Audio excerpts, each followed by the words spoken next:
Karen Bird, welcome to the I Am Unbreakable podcast. It is an honor having you here. How are you today? I'm very good. Thank you. Happy to be here. Thank you. And I'm just going to say, we're going to touch on your earrings in a moment, but I absolutely love the background. If I had to pick any background for you, it would be that the beautiful white birch trees, your nice bright orange. And I have to ask you about your earrings, which I asked you prior. They're beautiful. Where did you get them? They are a gift from my sister-in-law. So she said, I never wear these and they're too beautiful not to be worn. So I said, okay, give them to me. I will show off. You're like, I will wear them. They are gorgeous. As first thing, as soon as I turned on the camera, I noticed was your earrings. So welcome, welcome, welcome. It is, as I said, a very big honor to speak to you. You have, sort of what I would consider a mission that is just absolutely loaded with passion. And for those of you who don't know Karen, can you tell us a little bit about you? Sure. So I will introduce myself the way our people normally do in our own gatherings. Anim kios ko indigenous kazma kwadoda mbauting donjaba migwech kajem in a do maniki jikat nango migwech kajem in a dojo and missionang. I am Little Thunder Woman of the Bear Clan from Batchewana First Nation. I thank the creator for this beautiful day, and I thank the creator for all of our relations. And that's a phrase that we use when we're gathering, and there's a lot of different nations of people in one area. Then that's our way of acknowledging that diversity that's happening organically in our gatherings. That's the way we respect one another. All our relations. So I just wanted to say thank you for inviting me to your podcast. We kind of came across each other in a organic in a different way, but it's all good. I lived most of my life in Sault Ste. Marie, most of my life on reserve. I've spent most of my career in banking and finance. But I have some other passions that are kind of taking over, and I've just very recently taken a step away from the banking world. I don't know that I'll go back again at this stage in the game. I think my time there is complete, and it's time to do some other things and take those skills and use them in other places. And I think that's probably what the focus of our discussion is going to be today on one of my passions, which is my nonprofit. So it comes from a personal experience that myself and my family went through, which is usually where these very passionate things come from people, right? They Sure. walk through the fire, and when they come out the other side, they're like, okay, I need to help people. I need to pass on what I've survived, what I've learned. And that's kind of where that comes from. I love that. And, you and I have had the pleasure of talking, and I know where definitely part of this conversation is going to go. I do want to take a step back before we get into that, because there's so many women, especially, but I mean, humans in general, that are sort of at any age, any stage where they're rebuilding or at some point in their life. And it could be that you've got this rock star career in finance, or you could be a stay-at-home mom and decide, you know what, my kids are grown or they're in school. I want to reinvent myself. So I want to ask you personally, how did you sort of come to that? Was it, sort of a calling for your passion projects? Was it sort of you felt, I'm kind of feeling torn, or I'm done, or something else? Like, what was it for you that sort of made you think, okay, I'm going to pursue this, but always have this on the side? Or just share that a little bit with us. It's so interesting. I think it's a little bit of everything that you said. And then there was an event that was kind of like the catalyst, where it was like, okay, these things have been ruminating in the back of my mind. I've been doing them in my spare time. I've been doing them at night, and I get so much passion from them. And then an event happened where it was like, okay, they need to be first and foremost now. This needs to be forefront in my mind. And I feel like as women, because we give so much and we do so much for others, and that nurturing instinct takes over so much that we forget to nurture ourselves Mm. and the things that we need to do, right? And so a few months ago, I was in a car accident and I was forced to take some time off of work. So I was off of work, and I have never taken time off of work in my life except to have babies. And it was like you just always push through, right? And Of course. this time I thought, okay, I'm not bouncing back the way I normally would. I'm not getting better the way I would at the rate that I would like to. I think I just need to step back and take some time off. And so I took about 4 weeks. And during that time, I was doing my chiropractic care. I was doing my massage therapy. I was doing all of the physical things that I needed to do for my body to heal. And while that was happening, there was lots of reflection going on in my mind. And all of the things that I had been thinking about, the things that I had been contemplating or struggling with at work, the feeling of not being happy when I go to work, not feeling fulfilled when I go to work, feeling that imbalance of between what brings me joy and what I have to do. And all of that just kind of came to a head. And when I came back to work, I was like, this is not my place anymore. This is not my spot. This is not where I'm meant to be. And so I just turned and focused on the things that do bring me joy. And I do have another job that I'm going to that I'll be starting in a few weeks. I can't talk exactly about that right now because we haven't made any announcements, but it's in an area where I can utilize all of my years of finance in a way that directly impacts my people every single day, which is what fuels me. So from a 9 to 5 every day, I've now switched gears to something that is more aligned with my spirit, which is what I needed to do. And then the other things that I work on, when one is Athena leadership. I'm very, very passionate about an organization called Athena International and being a facilitator for that and helping women find their voice in leadership. And the other one is Nakehndan, which is my nonprofit that I started for sexual assault survivors just in May of this year. And that's just starting to get rolling too. And so I'm one of those ladies, as a lot of us are, that have 50 million things on the go all of the time. And my husband keeps saying, you got to slow down, you got to slow down.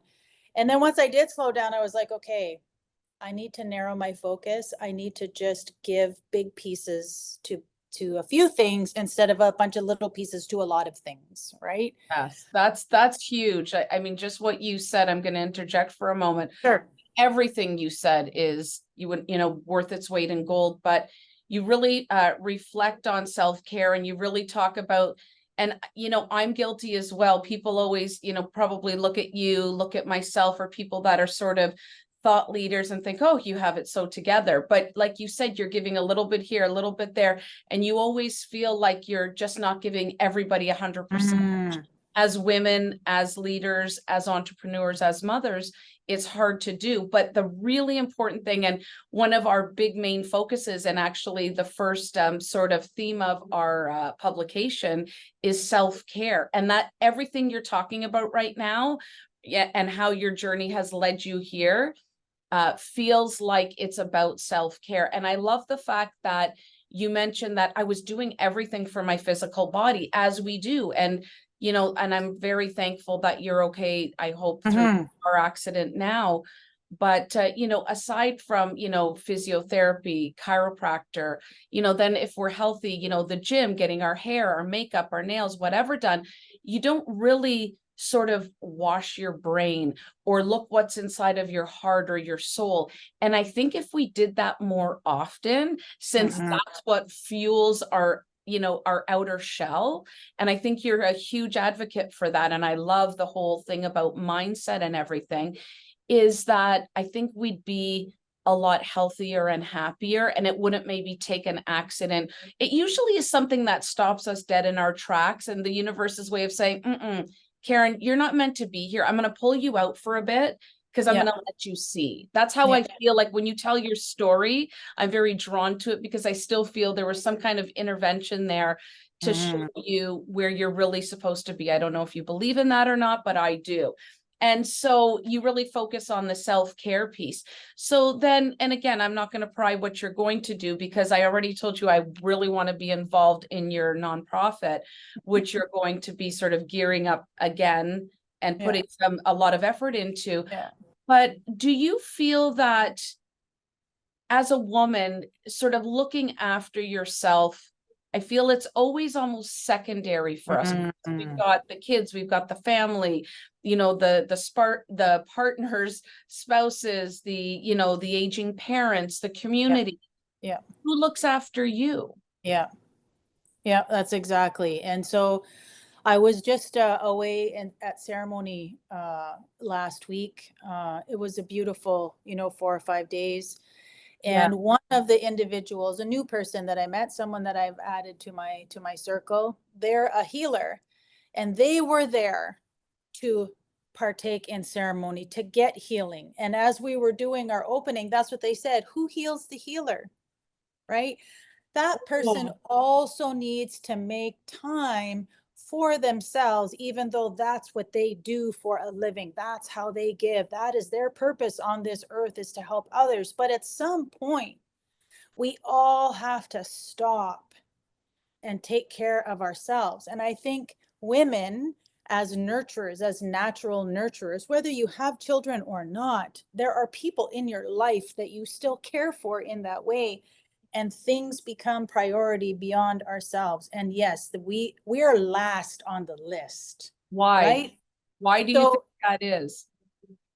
I think it's just our way, because we are, so in our culture, the women are the givers of life. We are the most powerful creatures on the face of this earth, because we have the ability to take that life, to give that life. But that's also a very huge responsibility that I think is also innate in us, that when we see somebody hurting, we want to help. When we see somebody struggling, we want to assist them. When we see somebody happy, we want to be a part of that. Whenever we're just drawn to that, wanting to help and be a part of and nurture, which is always giving. And so to turn that instinct of nurturing into ourselves is a skill we have to learn. I think, especially in this time of women, some of the things that you mentioned, when you're in the sandwich generation, you've got kids and you've got aging parents. There's a time where you're always in that situation where you look up the family chain and you look down the family chain, and there's always somebody to take care of. There right? sure is. There sure is. And So, go ahead. no, I was just gonna say there sure is. And you talk about the sandwich generation, and we're never gonna say no to either one. So then where do we pull our time from? It's always from ourselves. And I want to ask you something. Somebody that I love and respect dearly once said to me, when you're flying and, the steward or stewardess does their little spiel about, and if we're going to be whatever, and the air mask falls, put it on yourself first and your children later. I would always be so annoyed. And in my younger years going, what? Like, of course I'm going to put it on my children first. What are you thinking? Yeah. And then she brought that analogy up to me, and I'm like, well, of course I'm going to put it on my kids first. And they're like, okay, so you're going to be dead and your children will have masks on. What will they do next? Who will put them on the lifeboat? Who will and I'm like, well, I wasn't looking at it that way. And they're like, that's the problem. So we're almost shifting though, but we've been brought up to be, like you said, and I had goosebumps when you were talking that we are the most powerful creatures on this earth. Woohoo. Yes, we are. But to be able to give life and to have to take care of life and nurture and love it, that was so powerful. Thank you for sharing that. But do you feel that we were brought up this way? We raise our young ones that way, especially girls, or we were. So now, do you feel that it's shifting to say, look, it's okay to take care of you? Do you feel that's changing? I don't have girls, so I have all boys. I'm just wondering, do you feel like that's going to be the up and coming generation, or is it going to still be something that will have to be almost like a learnt quality or a learnt behavior? Again, I think it's a little bit, I think we're in a very big shift right now. The whole world, I think, is in a very big shift. And Canada, especially with truth and reconciliation and all kinds of other things going, the whole world is looking at our people and how our people are recovering from residential school. And you could take a page out of that and just put that to general people and Canadians or people in general, of how you have to look at all of the things that affect you in your life, in your environment, the things that you've gone through. And I would agree with you in saying that, like, for our generation, it was push through, push through, push through, do more, just walk it off. I died and I walked it off. Like that's, I have kids and next week I was at work. Like that's Yeah. how we were trained to live life and be women. And I think in the next generation, so women that are right now are in their 20s and early 30s, they look at things very differently. They're very much into self-care and nutrition and environment and really paying attention to those things that are affecting them. So I think there's a shift happening. And so now when you go another generation down, when you look at girls who are maybe in their teens or early teens, they're now seeing both of that. They're seeing these really tough grandmas who are tough as nails, and they see moms who are embracing their soft side and their self-care, and they're learning they're going to embrace and live that balance. I think there's generational work that has to be done, right? There's a lot of value, I think, in the way I have lived my life to the way I have, pushing through doing the things, because I had a lot to survive and we wouldn't have made it if I hadn't have done it that way. But maybe I wouldn't have some of the things that I need to work on or heal if I hadn't done it that way, right? There's always two sides to that. And I feel like those young ones that are like in their teens or early teens right now, they kind of have the best of both worlds, because they have two different role models in their life that are showing them the good and the bad of each, right? 100%. And lucky them. And lucky Mm-hmm. that that's the up and coming generation. Now, you touched on something really important. And, my tagline, I'm going to ask you about your tattoos after. I've got a whole bunch, including feathers and dream catchers and all that fun stuff as well. I'm going to ask you about your tats in a minute. But you touched on something so important.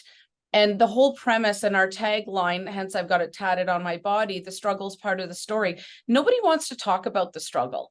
And that's why my podcast and the publication is so different, because I feel like, let alone social media or however people present.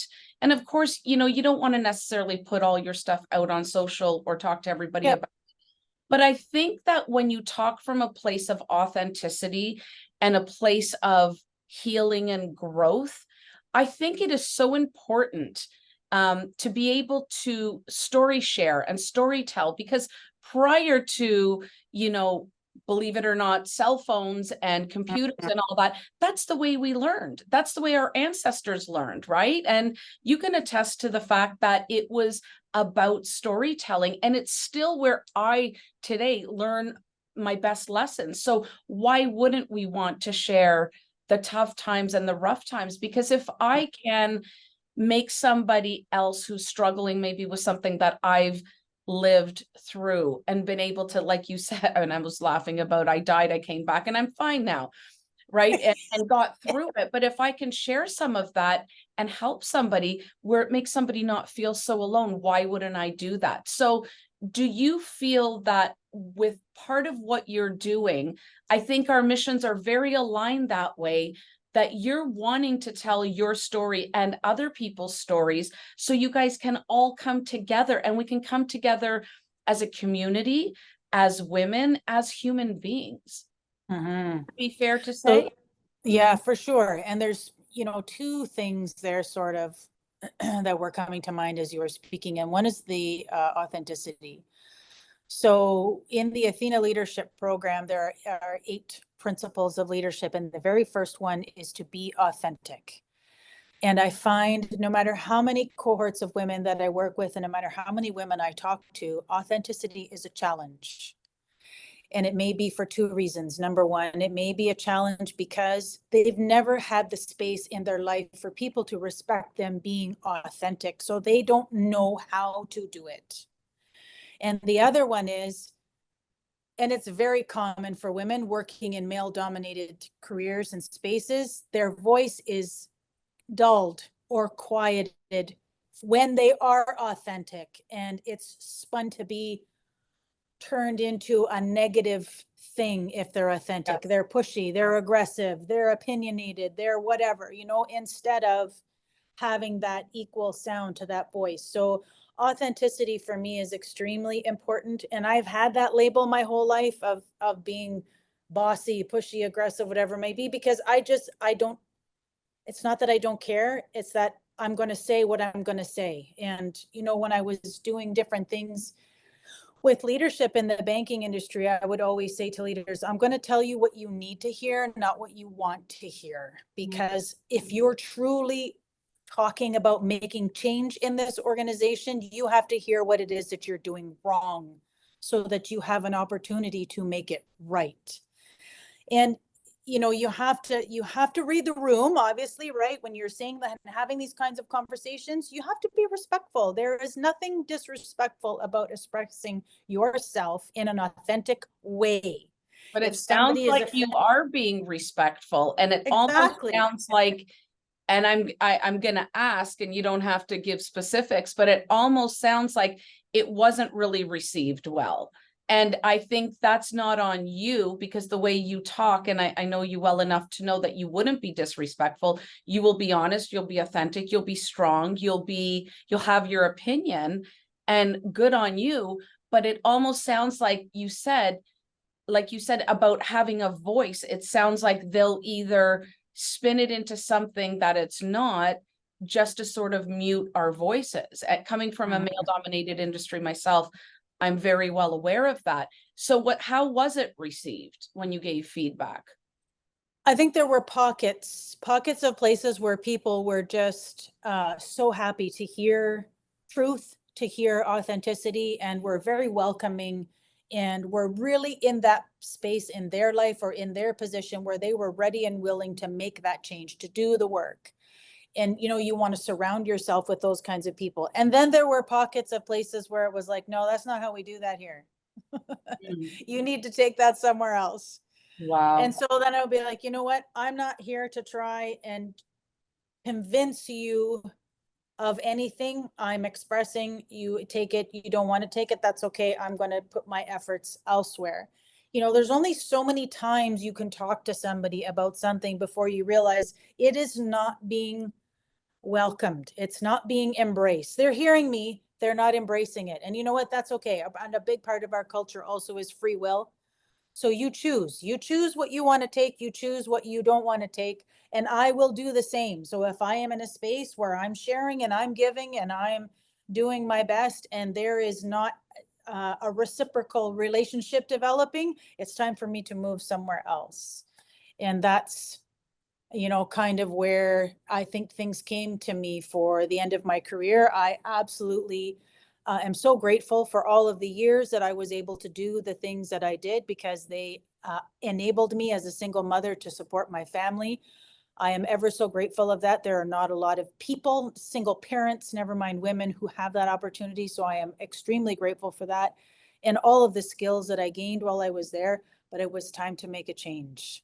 Respectfully, time for me to go elsewhere. Yeah, and I love the fact that you knew when it was your time. And I talk a lot about, for me, it's about reframing where you put your feelings. So a lot of times people look at rejection and they're, on the floor crying, private investigation agency. And I dealt with a lot of, infidelity, missing children, sadly, the death or kidnapping of children.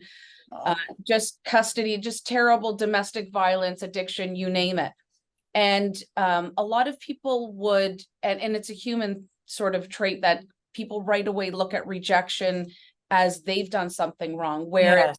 I have been trained, and I'm going to say it took training, and it takes a conscious 100%. effort on a daily basis to embrace rejection as redirection. And to me, I thank the universe. I thank people that have said no, that have rejected, that have slammed the door in my face, that told me I couldn't do it because I wasn't smart enough, good enough, or I was a female and I wasn't Yep. meant to do something like that. I should go have kids, have a few kids, you'll be fine, go get married rich.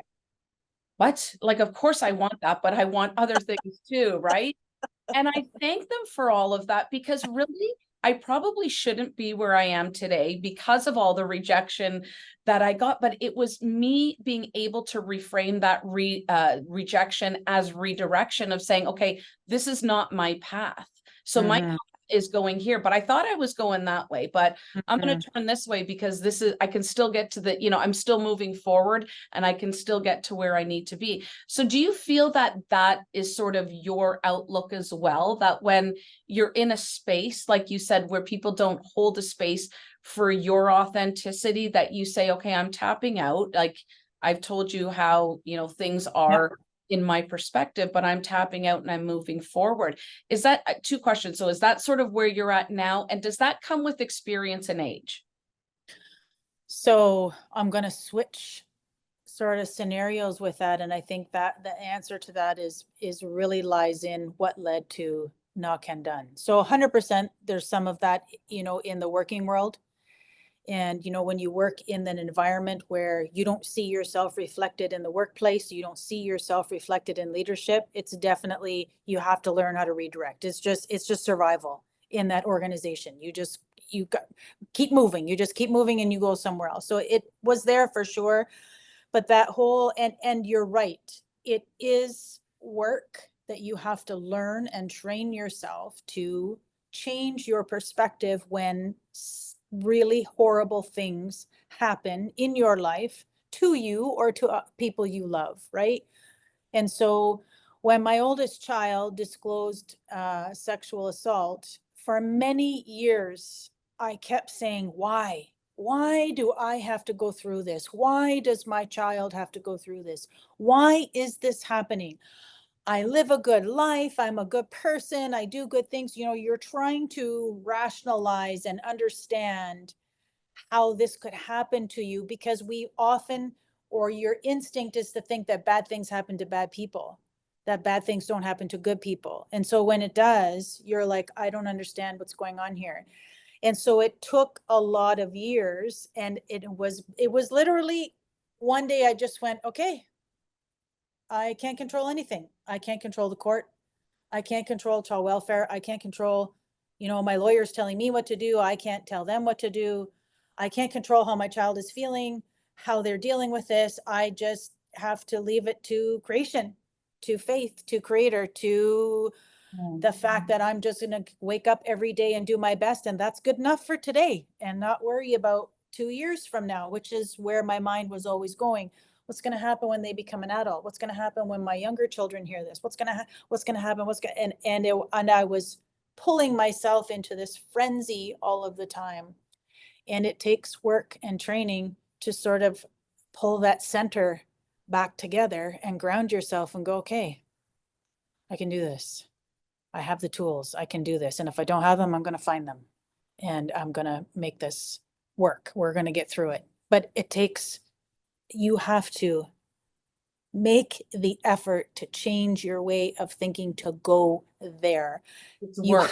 have to let go of the anger and the resentment. That's a sickness. For me, anger and resentment and hatred is a sickness that will poison your ability to be a good person. You can't treat other people with respect and kindness if you're hanging on to anger for somebody else.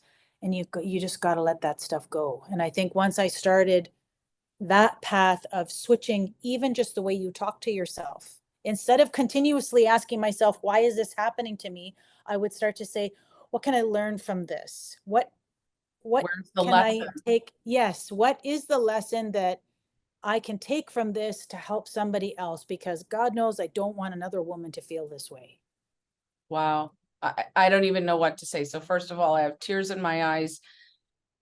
However, I'm filled with sadness Mm. and many different emotions for what you just said, but also I'm very hopeful because knowing who you are, you will take this and what happened to your older daughter and to your family, and you will help a multitude of different women and That's children the goal. to not feel this way.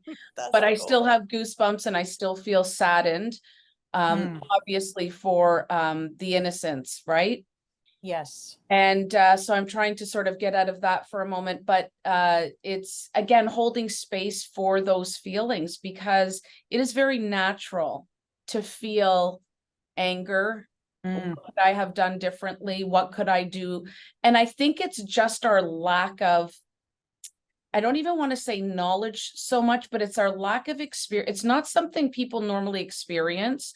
And then it's even harder to go outside of your sort of inner circle or outside of even yourself and ask for help and say, I'm really struggling with this. This is really flipping hard. And I want to I'm going to explode. And so you were able to do that, which kudos to you. And it shows your mental wellness and strength. But do you feel like, I look at so many people that I love and respect, you being now one of those women, and it feels like you have to go through the tough times and you have to go through struggles, obstacles, right? To become, that's where growth happens. It doesn't happen when you're comfy on a couch and sitting and whatever. I mean, you can learn all you'd like, but I feel like the real growth comes from these difficult times, which is sort of what you just touched base on. What do you think? Absolutely. 100%. You can't, it's, you know, when they talk about it in work, right? Oh, you know, you learn all these new skills and it's not until you get this new job that's challenging. And then that's when you grow and you learn. But that also happens also on the spiritual level and the emotional level, right? But nobody wants to go through having their child disclose that they were assaulted, or their mom or their sister or their aunt or anyone. But the fact is that it happens and nobody gives you a manual on how to survive that, which I think is why there's so many women or people and families who fall apart and are destroyed because of it, because there's no manual for it. There's no way to get through that. And that for me was, as I was going through it, and our situation was, as every situation is unique, but there were some, I think, overarching, extremely unique circumstances that were happening with what we were doing. And so every time I would ask somebody, hey, what about this? What about that? Well, we don't have that. That's not there. Like, for example, when we would go for resources for my daughter, there are lots of organizations out there that focus on victims. Victims, I prefer to call it survivor. And so there's lots of services out there. And so we would go and we would engage these services. And then I would say, well, what about me? And they would look at me and go, well, what about you? Well, this person is not going to survive if I am not here to support them. And I don't know how to deal with this. I've never been this through before. I don't know how to parent this child, never mind the 3 other ones that I have to explain this to, never mind the cousins, the this, the that, right? So nobody teaches you how to go through that. And sexual assault is a very dirty thing. It's becoming more acceptable to talk about it in certain circles, like we saw how it went through the film industry and the entertainment industry. We saw it go through different places, the Me Too movement. There are things that are happening out there, but still on a very ground level for people who are not celebrities and whatnot, it's very difficult for someone to come forward and talk about that. And our justice system and our welfare system are not capable of supporting in the proper way yet. Yeah. So families, you know, how do families recover from that? And that is the focus of Nakehndan. So there are lots of people out there who are focusing on victims, as they should. That's great. We are going to support you. Survivors. Survivors. But I am going to focus on the family. How do we put this family back together so that they can openly speak about this in a way where no one feels shame or harm, or that they feel safe to say things that you're scared to say because they're going to be judged or they're going to be turned away from. I went through all of that in this. I had friends that dropped like flies when I would talk about it. I had family members that wouldn't talk to me anymore. I had people like in my network, in my professional network, that didn't want to have anything to do. I experienced that shunning, that back turning. But When then you I needed them the also, most, when you needed them the most. 100%. But then when those people turned away, new people joined my circle, Oh, right? So they made room. So now there were people coming that it was okay, or they had experienced that themselves, or they worked in that field, or so it was like making room, cleaning out the ones that maybe at that point in their life were not able to do that, and bringing in people that were at a point that were able to do that. And that's also part of what I want to provide for those families, is somewhere where you can go as a family and say the things. It was very difficult for me to make this a topic in our home, that at any point in time, at a drop of a hat, if somebody has a question at supper, or something happens at school, something somebody mentions, and the kids come home and say, hey, so and so said this about my dad, or said this about my friend, or whatever, and I'd be like, oh, okay, well, we got to talk about that now. And do it in such a way for them that it just felt normal, it felt okay. Yes, it's icky, and yes, nobody wants to say it, but once we do, now we can talk about those feelings that are coming from that, and what you do with those, and how you move forward with it. And a lot of families don't know how to do that as a family, as a unit. and that is, and so first of all, again, love and respect for what you're doing, because that is so important. And how would they know how to do it? Like, they're not all doctors, Yeah. psychologists, therapists, whatever the case may be. And even if they are, when it happens to somebody that you love and somebody in your family, everything changes. And Mm-hmm. you and I talked a lot about this, and I'm going to keep, you and I are going to keep in very close contact, and we want to have a big sort of part in what you're doing, because also with mental wellness and brain wellness, I, exactly, and not to take away from your story whatsoever, but I think it's everything combined, because with sexual assault or abuse comes mental health issues, Yeah. comes anxiety, comes depression, comes suicidal thoughts. And I cared for somebody I loved very deeply for many years that suffered from uh, mental illness. Yeah. And I'm always hesitant to say mental illness, because I always say challenges, whatever Yeah. the case is, it just is what it is. Yeah. And it's no disrespect if I'm not using the correct verbiage, because it seems to change from month to month. But, I did feel very, like you said, isolated and not knowing. And I am surrounded by, thought leaders and world leaders. I mean, I trained with Tony Robbins, and I still felt kind of like not right saying, I'm really struggling with this, Mm-hmm. struggling with caring for this person and my other family members and everything else. And you're right, there is no support or help, or very little Yeah. resources. And people look at you like, well, you're not, well, think of how they feel. Well, I am, Yeah. but struggling too, right? Yeah. Because I need to be able to say the right things to Yeah. Yeah. person and the family and the loved ones, etc. So the fact that you're going to bring these resources to the forefront is,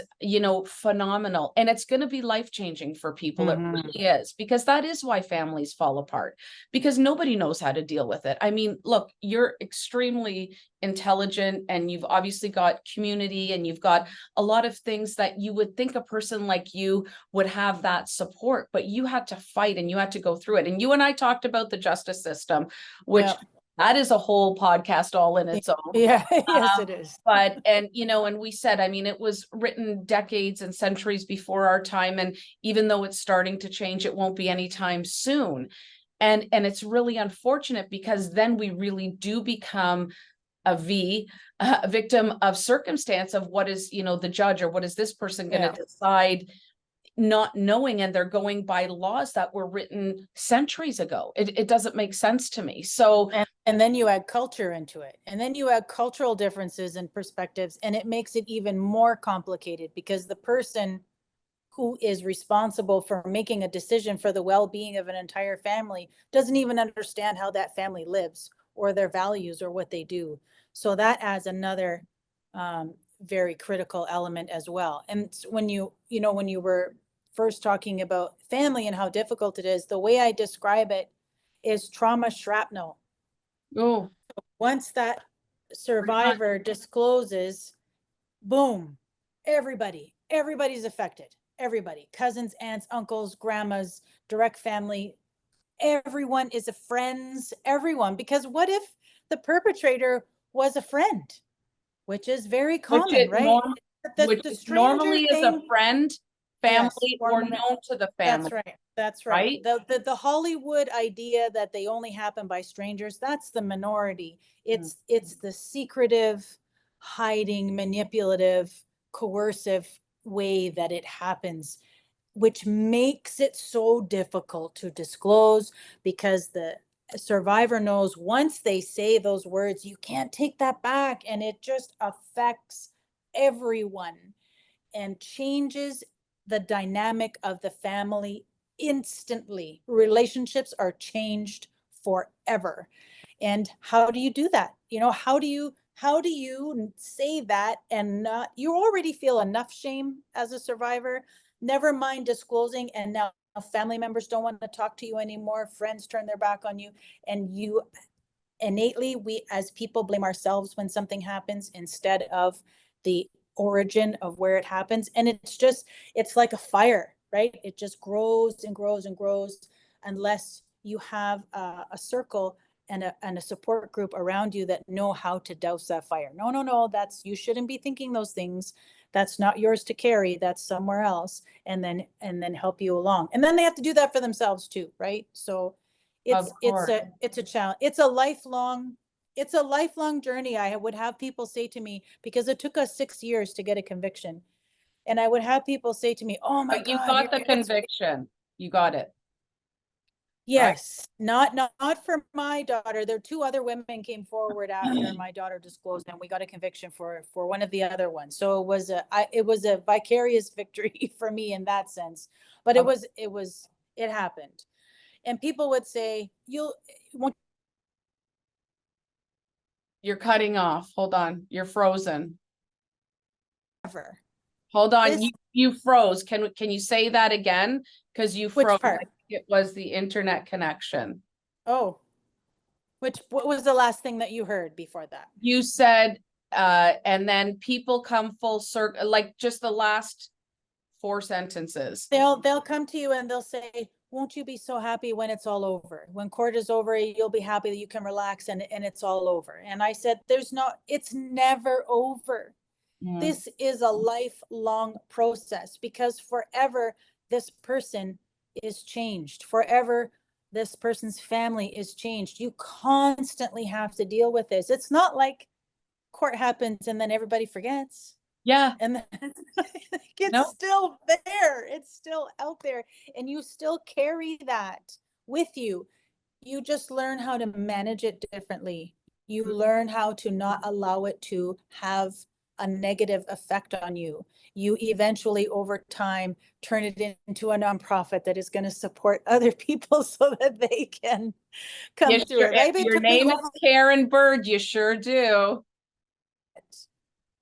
And sorry, you got now we're freezing. Sorry, I thought you stopped. You said you turn it into a nonprofit so other people don't have to suffer. Yeah. And I said, if your name is Karen Bird, you sure do.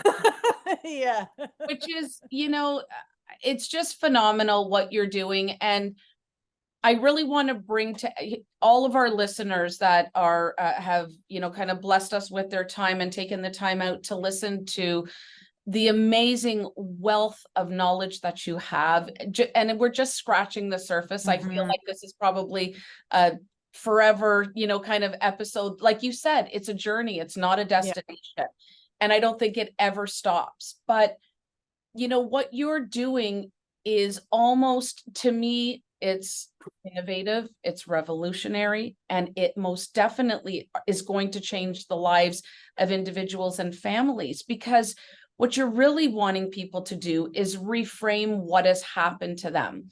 And, that a lot of people and very, intelligent thought leaders say, life is happening for us, not to us. Fair. Mm. However, not always. And when something like this happens, you're kind of saying, like, let's take this and we're still going to find the good and the lesson. Like you said, you turn to your higher power, whatever that may be, Yeah. and you figure it out, because sometimes it is too big for us. And I know I've, said, even though I was born and raised Roman Catholic, I'm much more spiritual than, practicing Yeah. that faith. And to me, it is all about your faith. And when things get way too big and you've turned, to help and to community and to family and loved ones, sometimes, like, from everything I'm hearing in your story, one of the many big things that you said is you sort of had to turn it over to your higher power. But you also said something so important, which I loved, is, you're like, I'm thinking about 2 years and oh my gosh, what's going to happen? And, it's sort of common knowledge now that when you think about the future, it causes anxiety. You think about the past, it causes depression. So what I'm also getting from you is you're really living in the moment, which is really hard to do. It's really tough when you've got something like that on your plate. How did you do it? How did you say, okay, I'm going to live in the moment? Was it through? I'm chuckling about that because about 3 or 4 years in, I was struggling hard. I lived on coffee and cigarettes for years. I didn't sleep. I was a workaholic to just avoid, like I used to describe it as hanging on by a thread. Someone would ask me how I'm doing, as I'm just hanging on by a thread. It was Yep. all I could do to get through that day. And so I decided to go to some counseling. And that's what the counselor would say to me is, you have to learn how to live in the moment. I'm like, what does that mean? Yeah. You're like, tell me, please, because I haven't a clue. No, but but it seems like you still got it somehow. I know when you're I did. I figured it out. when you're in the thick of it. Yeah. And Yes. I still think about the future. I still do Yep. sometimes get anxious about stuff. But, Yep. like you said, it sounds like, I guess, going back even further and more in depth of what you said was the fact that you realize that you could only control and change what you could change. And that was like what you did with this experience. Yes. You couldn't change Yes. judges, you couldn't change child services, you couldn't change whatever. So maybe that was your living in the moment, because that still is really living in the moment. It was, for sure, it was. And so I did what I could do for myself. So learning more about the law, learning more about child welfare, learning more about, so I taught myself a lot of things. I advocated for myself a lot. And then I just kind of put it to, okay, whatever is going to happen is going to happen. I will try and do my best to influence as much as I can a direction I feel like is best for me and my children. But what's going to happen is going to happen. And so I think sometimes people think if you say, oh, I'm going to live in the moment, that people don't care and they're not taking an active part in their life, which is not it at all, right? It's not allowing yourself to be caught in the negativity of what was or what could be, and just focusing on what's right in front of you. So today, this is what I have to deal with. And now I'm not saying don't make plans for next month or next year. You have to do that, but don't let it take over your thought patterns and your life in such a way that it cripples you in being able to do anything else, which is what was happening with me. I was getting caught in just the overwhelming sadness and grief and being distraught of what had happened, that I was caught in that, and I couldn't focus on wellness and that whole putting my mask on first so that I could lead my kids through this in a good way. And it wasn't until I was able to understand that. And living in the moment is a skill you have to learn. That's what I was going to say. It is 100%. Probably, I'm thinking that it's more important than math, English, and science in high school. No, really, they should drop the masks and say, put your mask on first, because it is so important. And what you're saying too, you're like, I was laughing, living on coffee and cigarettes, hanging on by a thread. My famous saying is, and it's funny because I always jot down people's like really good sayings, and I want to start t-shirts with everybody that I interview. Yes. As you've said about 20 things I could definitely coin onto a t-shirt, and we can donate all the proceeds to Oh your my God, I would love that. right? There you go. Always thinking. But oh shoot, now I forgot what I was going to Oh say. no. Isn't that terrible? Living in the moment. It's a skill that you have to learn. They should teach it in high school. They should take teach away it the in math. high school. Yeah, anyways, it's gone. I'm sure it's going to come back before we leave for sure. I have 2 or 3 quick questions because I know Sure. you said we're going to try to keep it short. I could talk to you for hours and days because Absolutely. you are Me too. absolutely fantastic. And your heart is so pure and so true. And I remember what I was going to say, that even in, and I'm going to say the S word, even in a shitstorm, you were able to still focus. And when I say on the moment, and it has nothing to do with not, booking or thinking, because of course we all have to. To me, it's a gift, and it's sort of the way that people have to survive, because a lot of times, even back with our ancestors, it was about surviving sometimes just the day.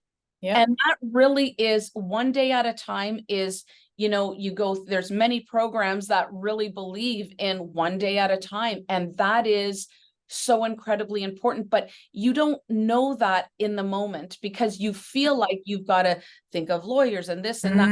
I think I really, I applaud you. I give you kudos for what you have come through so far, what you're doing with it, and where you're going with it, because most people wouldn't have a clue, and you're bringing social awareness to it. So that is, I absolutely love that and appreciate you in more ways than you know. Can I ask you about your tattoos? Yes. Clearly I'm a tattoo girl, so I gotta ask, what do they mean? Because most people Okay. have a, So we have these 4 rings here. They represent the circle of life, one for each child. I love, I have my anchor here. So my daughter and I got these. We have the same one in the same spot for anchoring our family. oh, And then I don't know if you can see it, but I've got another one here. It says "Love Mom." My mom passed away in 2014, and that was her signature on the last birthday card that she gave me before she passed. are you trying to make me cry my eyelashes off? I am. Like 3 times, girl, 3 times. Oh, well, first of all, I'm sorry about your mom. And that's all I'm going to say without crying. Similar journey, right? My mom suffered from mental illness her entire life, and I didn't know what that was. All I knew was we had a very tumultuous relationship my entire life, and I spent my life trying to get her approval, and it felt like she spent her life trying to tell me how awful I was, and not knowing until after she was gone what mental illness really was and how it affected us and how it shaped me as a person. And and it comes from sharing stories with the storytelling, right? You talk to other people who have parents or this or that or whatever, suffering from the same thing, and then you go, oh, it wasn't me. Okay, so now I got to heal those parts because it had nothing to do with me to begin with, right? I know, And but so there's growing up and when you're young, it's hard. And I it had is. that relationship with my mom, thank goodness, 87. She got some health stuff, but I lost my dad young as well. And it's hard because you can make that peace. And if you're spiritual, you believe that, their soul understands and hears you and everything like Yeah. that. But I love the fact that you're bringing that up as well, which I'm going to bug you to do another podcast soon, because being Sure. being able to acknowledge and accept other people's, if you want to call them shortcomings, illnesses, like, no, but we are all perfectly imperfect. I don't care who you are. We are all perfectly imperfect. We all have our stuff, but it sounds like you really took the time to get to know why she was the way she was. And I always say, isn't hindsight great? Like, if we could have learned that when we were 5 or 10, boy, would we ever have breezed through life a little bit easier. Right. But I Yeah. love the fact that you still took the time to do so. Next hand, I see something around your wrist. Oh, yes. Okay, so this one is like a wave around, and so I got this one when there was a phrase that really spoke to me as I was going through all of that, and it said, "Though she was tossed by the waves, she did not sink." And so Oh, I went through a phase halfway through my journey, and I got like about 10 tattoos in about 6 months because like everything just kept speaking to me. And then this one, so the double line on my finger, that represents the me before that happened and the me after that happened. That was a pivotal moment in my life when my daughter disclosed to change. It changed the direction of who I was as a woman, as a mother, as a spouse, as everything. And so those women walk together. They don't clash each other, but they walk together. They're not going ever be, I won't ever be the same woman again, and I'm constantly changing, but they're together in my life. And then these four chevrons on my thumb. The chevron is the Viking symbol for starting a new reality. So oh, for me, I have changed. I have broken that generational trauma of sexual assault. It's not, and that usually in families it happens and it continues to happen because nobody talks about it, nobody breaks it open. And we've broken that. So I now have a new generation of children in that line that will not suffer from that, will not carry that, will not continue that. They are very much aware of it. And like you said, there is definitely a podcast for another story. The things that I go through with two of my children are from one marriage and two of them are from the marriage with the perpetrator. And the things that the discussions that I have to have with those children, I don't, sometimes I feel like no mother should have to speak about those things with their kids. And at the same time, if I don't speak them, they're not going to make it in a good way. So there's like a whole nother podcast there as well. and I hope we can talk about it because it is so important for people to be able to hear that there are people talking about it. There's Yeah. people that get you. There's people that will support you, that will come together so that you don't feel alone, that you don't feel ashamed, and that there is support and there is life after this, It right? literally feel when yes, when you're going through it, it literally feels like life will never be good again. You won't make it. You won't survive. How are we ever gonna laugh and be happy and be well again after this? It feels like desperation, like there is no way. I remember when I was going through a lot of the court stuff, I had a friend who was a lawyer, and I would pick their brain about things, and I would often start crying out of frustration, out of anger, out of despair, because I was feeling like things are never going to go my way. Things are never going to happen in a way that I'm going to feel vindicated or believed or any of those things. And they would just say, it's going to be okay. And I was like, okay, do you see me having a breakdown here? And Yeah, your advice is it's going to be okay. yeah. But I've come to a place in my life far enough away from that incident and done enough work where I get it now. I get it how you can be in a place where you feel like, yeah, it is going to be okay. But when you're living in that moment and it's so overwhelming, nothing is going to be okay. You can't, your mind can't go there. You can't feel that. So you have to have that gentle direction. Just take another step, take another step. It's okay. Take another step, go another day. It's going to be all right. It's going to be all right. And you just have to keep saying that. And It does get all right. it does get better. And one of my kids, you and I are going to have a talk off camera afterwards, but started a clothing line, basically saying it's okay not to be okay. Right. Mm-hmm. So many times, you got to be okay. This is going to be okay. It's not freaking okay. Nothing feels okay. I feel like I'm going to fall apart. So just like you said, holding that space for you, for your family, for your daughter to say, you know what, it's not okay right now, but we're not always gonna, I think it's the hope of it's not always gonna feel like this. And Yes. like people can reframe, like people saying it's gonna be okay.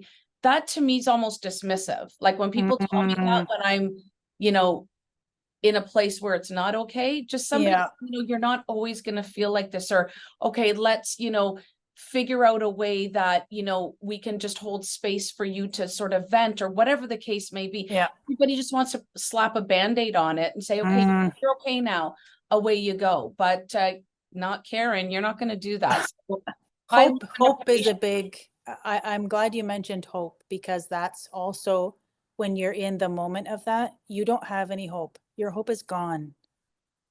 Your hope is gone. Hope feels pure. Hope feels good. Hope feels right. And when something like that happens to you, it feels like all goodness is gone. Like there's nothing in the world that's good anymore. And it's hard to find that hope. And that I'm really glad you mentioned that, because as you're seeing things, it's bringing back memories, it's bringing back things. Yeah, and I'm sorry, I I'm don't making mean lots. No, it's very good. I'm going to make lots of notes. These are things that I need to incorporate into what I'm doing. It's amazing. Yes, and when I say hope, because even, you know, people that are terminal, and I've coached people, you know, sort of passing through on the other side, and hope can be something that, like, you're right when you say, depending on how you look at it, when I talk about hope, I mean hope that there's hope for change of not always feeling the way they're feeling. And I know it all feels very hopeless, because I've been there, done that, got the t-shirt, have a few t-shirts, and it feels like it's never going to get better. But I think the message that we sort of are saying that, yes, it will. And yes, you can make it through another day. You can make it through the next, you know, 15 minutes or 15 hours, depending on where the person's at. And I feel like that's really what you're saying as well. But you're right, 100%. And by no means did I mean disrespect that. No, You know, pretending, you know, fluffing it with, it's going to be okay. Oh, think hopeful, think positive, Patty. And none of that works. If anything, it actually makes it worse. But two questions, one about your tattoo, and closing question, I promise. Okay. So your tattoos, like the ones especially on your fingers, are those sort of cultural? Did you come up with those designs yourself, or? Yes. So not cultural, but I did design every tattoo on my body came from here. And I have more. I have more all over the place. Oh, well, we'll talk about those after. Yeah. I don't know if you want to show us all of them. No, not today. No, we'll just do these. I know, ones I'm today. saying at some point you can show Yeah, us all and of I'm them. a sleeve. I'm working. There's a sleeve running around in my head in my future. Yes, that will someday. That will See someday be mine, there. but yeah, almost complete. And you know, my whole thing, it's funny, two of my kids, my second one especially, you know, has, like, he's even started one of his legs. And my whole thing, I can't tell my kids not to get tatted. I mean, they're grown ass adults. And my whole thing is, make sure it means something. Do not Yes. tattoo I love Bambi or something silly on your body that's not going to be forever. And, you know, one of my kids has a religious thing, one has, you know, their grandfather and different things. It has to mean something. That's my whole thing. Cause it's almost like, for a lot of us, getting tatted is sort of a rite of passage, if you will. It's part of your journey. It tells a story. Sort of Every single time I look at them, I think of the original intent of why I put it there. It reminds me. And I said the very same thing to my children. I can't tell you not to get them, but I'm going to tell you, think about it before you put that on there, because because that's it's permanent. pretty much forever. It's funny. I And don't think you make can see sure. this one, Yeah. but it's an arrow, and it says, Oh, nice. and it says, just breathe. And a lot of times my kids are like, mom, look at your left arm, look at your left arm. Because they know, and because I always tell even my clients, because sometimes, Yeah. I mean, having dealt with the most horrific things, what you're speaking of, as do they. And I'm like, we're like, and I'm like, I'm going to ask you just to do one thing. They're like, I can't do. I'm like, one thing. What is it? Just breathe. And that's it. That's all I can ask of them. And sometimes that's all you can even ask of yourself. In closing, my friend, what does it mean to you to be unbreakable? Oh. So I kind of have described myself, or I'd had other people describe me a little bit using a different word. I had a friend tell me once, because we were trying to do something in our community and we were coming up against a bunch of obstacles, and I kept coming at it from another way and another way and another way. And this friend turned to me and he said, "You are relentless." Ooh. And I thought, That's a huge compliment. I don't know if he meant it that way, but You're like, that's why, thank exactly you. how I took it. But that's how I took it, right? And that's how I think about Unbreakable. When I saw that as the name, I thought, oh man, that is an amazing way to describe women in particular. But for myself, when I look back on some of the things that I've accomplished or some of the things that I've done, and what it took to be able to do those things, to other people, if they've never been through that, looks like, oh my God, I can't believe you did that. But for me, it was just, I did that to survive. I Mhm. did that to get through. I did that to stay whole. I did that for my kids. And everybody has their own things that they go through that are at that level for them, right? So Unbreakable for me is, and there are some teachings that go with my name and my clan that I come from that are also a part of that Unbreakable thing, where there is no, like my name, Little Thunder Woman. So that is in relation to the Thunderbird spirits that are up in the sky. And the Thunderbird spirits are the ones that are closest to Creator. There is no spirit stronger, more powerful, more connected to Creator than the thunders. And so when I have moments where I feel like, oh my God, I need some help here, I think about that. I think about, in our language, we say, we dokashin, help me. I think about those thunders and that, and I remind myself, I got this. I just got to find it. I just got to find the way. It's tough. It hurts. It's awful, but there's a way. I just got to find it. And for me, that's the unbreakable part. Oh, love it. And you said about being relentless. I see you as relentless, resilient, fearless, Mm. strong, it's little Thunderbird. I want to get it correct. Little Thunder Woman. Little Thunder Woman.